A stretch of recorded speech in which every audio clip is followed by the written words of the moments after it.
ಮುತ್ಕಿಗೆ ಬಾರಿ ಇದೆ ವಯಸ್ಸಾಗಿದ್ರು. ಏಯ್ ಯಾರನ್ನೇ ಮುತ್ಕೆ ಅಂತಿರೋದ್ ನೀನು? ನಮ್ಮಮ್ಮನ ಮುತ್ಕೆ ಅಂತಿದ್ಯಾ? ನಮ್ ಮನೇಲಿ ದೋಸೆ ತೂತಾದ್ರೆ ನಿನ್ ಮನೇಲಿ ಹಂಚೆ ತೂತಿರುತ್ತೆ ಅನ್ನೋದ್ ನಾ ಮರಿಬೇಡ. ನನಗ್ ಮದ್ವೆ ಆಗ್ಲಿಲ್ಲ, ವಯಸ್ಸಾಗೈತೆ ಅಂತ ಹೇಳ್ತಿದ್ಯಲ್ಲ. ಮದ್ವೆ ಆಗ 5 ವರ್ಷ ಆಯ್ತು, ಒಂದ್ ಮಗುನ್ ಎತ್ತಿಲ್ಲ. ನಿಂದೇನ್ ಮತ್ತೆ? ಮೊದ್ಲು ನಿಂದೆಷ್ಟಿದೆ ಅಷ್ಟ್ ನೋಡ್ಕೋ. ನಮ್ ವಿಷಯಕ್ ಬಂದ್ರಂತೂ ಸುಮ್ನೆ ಇರಲ್ಲ.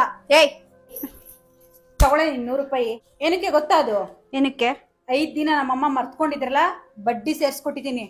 ಇನ್ನೊಂದ್ಸರಿ ಎಲ್ಲಾದ್ರೂ ನನ್ನ ಬಗ್ಗೆ ಮಾತಾಡ್ ಸಿಗಾಕೊಂಡು ಗ್ರಾಚಾರ ಬಿಡಿಸ್ತೀನಿ. ಯಾಕೆ ಹಂಗಾಡ್ತೀಯಾ? ಹೋಯ್ತು ಸುಮ್ನೆ ಇರು. ಮಾತಾಡ್ಬೇಡ. ನಾಯಿ ನರಿಗಳೆಲ್ಲ ಬಂದ್ ಮಾತಾಡೋಂಗ್ ಆಗೋಯ್ತು. ಏನಮ್ಮ ಹಂಗೆಲ್ಲ ಮಾತಾಡ್ದಲ್ಲಮ್ಮ?